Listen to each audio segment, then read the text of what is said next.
Well, one thing, now some people visit are neighborly and visit a lot, but I very seldom visit. But if I can help somebody, I'm glad to do it. And I think that's the way most of them are around here. If you're in need and you need help, well, I think everybody would come to your rescue. That's the way I see it. It's just, but it's nothing like it used to be because there's just such a few that's in my category here now. There's such a few that there are people, some of them I don't even know, but I still like it here. I'm not homesick to go anywhere. You're perfectly content. I'm contented here. Well, they they used to be a lot of community spirit, to get things done. We back oh 1920, I guess they built the bank here. It was just local people that started it, see, and then we had the big fire here that burned out the stores here in Crandall and everything, and they built the building down there on the corner now, and it was everybody just went in, and the community hall down here when Mrs. Easton bought the school. Well, everybody come in there, dug a basement.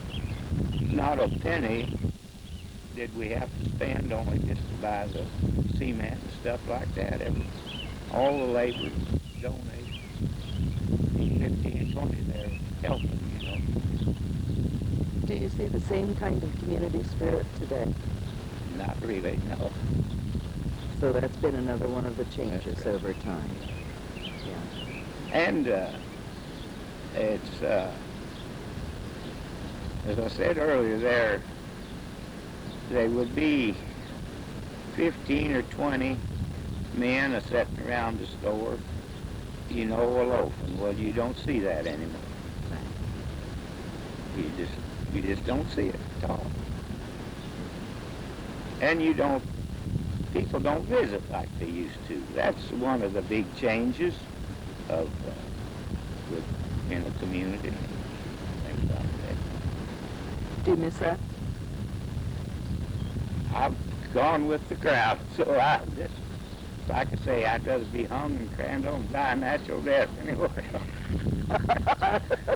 Paul, would you please give me your full name, including your maiden name?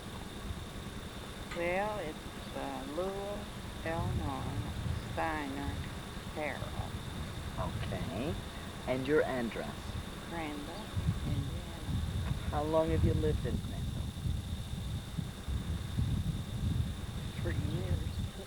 I was born here and I've lived here ever since. Okay. And your parents' full names? Well, my father's name was John Lawson Steiner, and my mother's was Anna Markwell. Okay. And did you have brothers and sisters? Yes, I did. Had 3 sisters and 1 brother. Okay. Do you want to give their names? Well, Emma Caroline, and Alma, and Joseph Edward. Okay. Now, do you remember your grandparents' names? Joseph Markwell and Emily Crandall. Okay. And on your mother's side? Well, Emily Crandall would have been on my mother's side. Okay. Well, that is on my mother's side, both of them. Oh, that's right. Yeah. What about on your dad's side? On my dad's side, his father's name was Joseph, and his mother's name was Nancy Caroline. Okay. And you were born in Crandall. Crandall. Okay. At home or in the hospital? At home. Was there anyone with your mother attending her at your birth? I don't remember that. Okay. I'm sure there was, but who, I don't know. And when were you born? I was born in 1906. Okay. Anything else about family that you want to say?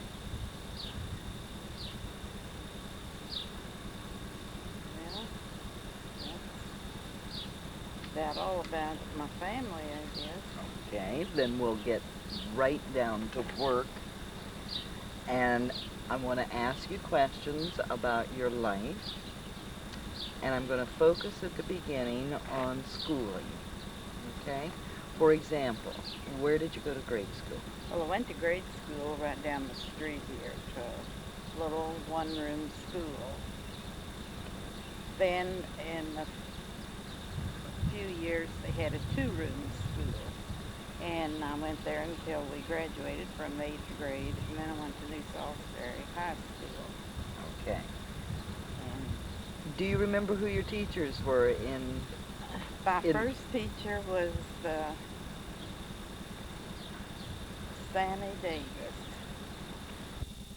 And then there was one, Harry Fowler. And then in the upper room there was Carl Wagner and Grover Graves. I don't remember what years they come in, but Right. we had them. Then I graduated, went to New Salisbury. When you went to high school in New Salisbury, how'd you get there? Well, sometime we walked, and then we maybe would carpool, and then maybe go on the train. I went on the train a lot, but the train put you there so late, and you only went to Carson Junction. Then you had to walk, I would say, a good half a mile, or maybe a little bit more, to the school. And then when we come home, if we didn't walk home, we had to wait until 6:30 in the evening to come back on the train. What did it cost to go by train to Gordon Junction? I think it cost a quarter a day, 12 cents each way. Okay, okay. What kind of activities did you have when you were in school? What did you? Oh, we had basketball. That was a big deal, you know, and that was the biggest thing I could remember. Okay. Was this in high school? That was in high school. What about in grade school? What kind of activities did you have during the school day? We had basketball during the recesses, little ball games, and just about what kids had back then. Okay. Okay. Did you continue formal schooling after high school? No. Okay. And did you have any responsibilities at home while you were going to school? Carry in the wood. Carry in. Why did you have to carry in wood, Elnora? We had a big old drum stove and a cook stove. Okay. So, and then we had a coal stove. So it was carrying wood and coal. Yeah. That was something that I was supposed to do, unless I had a good excuse not to do it. How frequently did you find a good excuse? Well, a lot of times. A lot of times, poor old mama would say, well, I'll do it. Of course, that tickled me to death, you know. Right, right. What kind of entertainment did you have during your school years when you were growing up? What'd you do for fun? Well, we would have parties, and then the most fun we'd have would everybody gathered here in town and went down to the depot and met that evening train as it went in town. And there was a lot of people that worked in New Albany, and they would come out on Saturday evening or maybe Friday evening, so they didn't have to work on Saturday. But this one train, 23, that was its number, it went in at 6:30 on Sunday night. Well, all the young folks far and near would try to be at the depot when that train went in. And of course at that time they was boys and girls from all around, and so that was quite an exciting time. Right, right. And you said you had parties. What kind of parties did you have? Well, we'd go to different ones' houses, and maybe we have had candy pulls and popped popcorn and just stuff like that. Yeah. Did you dance? Not very much, because there wasn't any houses big enough to dance. And there wasn't too many that had any music there. We had to go a little farther out to do that. Okay, okay. Any other kind of activities you can think about that you did for entertainment, fun? Well, we had church activities. Then we had, at night, they would be, down at the United Brethren Church was Christian Endeavor. And they would try to have that before the preacher's time. And young folks took a part in that. And that's about all. Mm-hmm. Then when you got a little older and dated more, why we'd go down to Cardin to the show. They had one show down there. How did you get to Cardin? Well, usually you had a boyfriend that had a car. Okay. And so we first went to Cardin, and then we got a little braver and went to New Albany, for that show. So it wasn't too bad. Okay. Oh, no, I don't think it was. We thought it was great, Sure. Even to go to Cardin, we thought that was wonderful. Mm-hmm. Okay. How long was the school day when you were going to school? Do you remember? It was from 8:30 to 4. How many months out of the year did you go to school? I think around 7. Well, I can remember. Yeah. I think it started after Labor Day. And then I think there was 7 months school. Did you have a lot of holidays and vacations in there? I think about the usual thing. I think Christmas and Thanksgiving and that was about it. I don't remember any other. So in those 7 months, you spent most of your time in school? But you see, we had extra hours more a day than they do now. So that put that up there pretty good. Yeah. So Were you ever employed outside the home after you left high very school? little. Very little. I worked down at our post office for Mr. Wright when he had the post office. I would work whenever he would want to get off a few hours to go fishing or to something he wanted to do. But then I did go to New Albany and work a little while in a florist at Rasmussen's Florist. But I stayed with some friends of mine and come home over the weekend. Do you remember how much you used to earn? Well, I got $1 a day at the post office, but I don't remember how much at Rasmussen's Florist. It wasn't too much. Less than $1 a day? I don't remember that. Yeah. I just don't remember that. Yeah. But I was more of a home kid. Were you? I didn't want to leave home. Okay. Like some people do now, can't wait to get away. I just wanted to stay around mom and dad. Yeah. Okay. When and where did you meet your husband? Well, I met him in New Albany. It was a blind date. And he was at work, and his best friend was with my cousin. And of course, that's where she told him about me, and I had gone to New Albany on the evening train and went to her house, and then after he got off from work, well, we went and picked him up. So That was your first meeting. that was our first meeting. Yeah. Then how long did you go together before you got married? Oh, we went together about 8 months, I think. And what kind of things did you do while you were dating?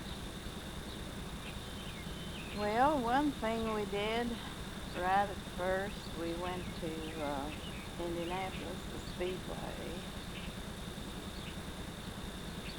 and How'd you get there?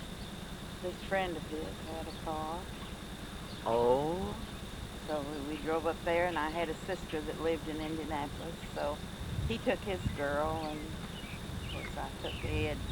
We went there and spent the night, and then went next morning early over to the Speedway. do you remember which race that was?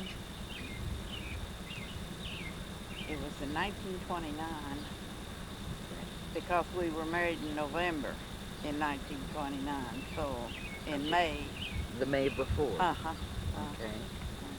You went off to the races. Went to the races. So you were married November 1929. Remember the night, 1929, at 9 o'clock. Where? Where did you get married? Well, we were married at Georgetown at the parsonage. Our preacher had lived at Georgetown. Parsonage was up there. So we went out there. And then when was it that you moved into Crandall as husband and wife? Oh, I guess about,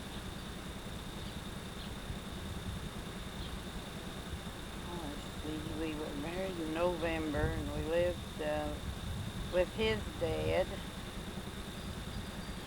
for a while, and then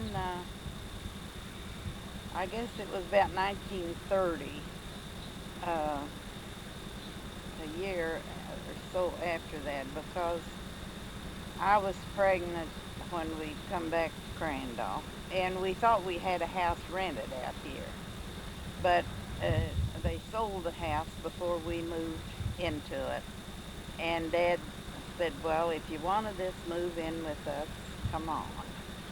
So we did, and then that was in the spring, and then Marsh J, my oldest, was born in July. So then we lived there with my mother and dad for until after my other son was born, and then we moved down in the property that's next door to them, which is torn away now. It used to be the old Gardner property. So then from there we moved down on the corner where I am now. Okay. We bought that in 41. In 1941, do you remember what you had to pay for it? Yes, I paid $1,400 for it. Oh, okay. And I've lived there. And was the house essentially the way it is now? Very much so. We've enclosed the front porch and put the back porch on. Yeah. But otherwise, it's just about like it was. Yeah. 1941 you moved back. And so... and then there was a year or so in there before Karen was born. We moved to New Albany and was there about 2 years, I guess. And we got Karen when we lived out on Grant Line Road. Mhm. And she was born in March, and then we moved back here in August. Okay. So been here ever since. Been here ever since. Did your husband always work in New Albany? Mm-hmm. So he commuted? Yes. He was a plywood worker. Oh. In making plywood, is it? Well, yes, I think they made plywood, and then he was inspector for a long time. And so you had 3 children? Mm-hmm. And they were primarily raised in Crandall, would you say? Yes, I would. Of course, I just have two now. The two boys are gone. And got Karen. Okay, she lives down out here on Moptown Road, I guess you would call it. She just built her new home out there. And, How was their growing up time in Crandall different from your own? oh, it was different because they had more activities to go to. And it was quite a bit different. More to do in town or out of town? Well, they wasn't, they could get more places easier Why? because they had a car. Oh. They had the car and their friends had a car, and they could go to different swimming pools and ball diamonds and things like that. Of course, my two older boys went in the service. They went in before they got out of school. And that's World War II. That was World War II. Yeah. No, that was the Korean War. Okay. And Marsh Day was in the Dallas was in the Korean War. Marsh Day was, well, I guess he was too. I can't remember right now. That's okay. That's okay. One thing I've been asking everybody, and I'd like your impressions too, is what happened when somebody got sick in Crandall? You know, try to go back all the way when you were young. Yes, well, we had an old doctor here, Dr. Baker, that everybody just lived by Dr. Baker. Okay. And so he was the one to diagnose and treat? Yes, and if you got too bad and had to have surgery, now this is way back before cars come in, they would put them on the train and then take them into St. Edward's Hospital. And St. Edward's is what? In New Albany. Okay. Now then it is a nursing home. But that's what happened then. Yeah. We got by, all right. You had medical care. Yes, we had medical care. Did you have your children in a hospital or at home? I had them at home with Dr. Baker. Yes, Dr. Baker. I should have known. That's right. You know, one of the main things I want to hear you talk about was what it was like being a woman living in Crandall, doing housework, taking care of a family, those kinds of things. Let's say, you know, when you were newly married, now that was back in 1929, how'd you work your way through a day? What'd you have to help you? There was plenty to do because there was the same amount of housework there as there was at home with my mother, and they was he left early the morning and we had all day. So he'd plan our evening meal, and then they was washing and ironing, and we did it. Nobody else. Did you start out with a wood stove, as you said your mother had? No, I didn't. I had a gas stove. You had a gas stove. Mm-hmm. Okay. What about doing the laundry? Well, we had electric washers. Okay. So when you started your married life, you started out with using the appliances. Okay. Would you say there's much difference between then and now? Oh, sure. Why? Well, all you do now is put your clothes in, and when they get through the cycle, you take them out, put them in the dryer, and... Well, why is that different? What you used to have to do? Well, we used to have to take them out of the wringer type washer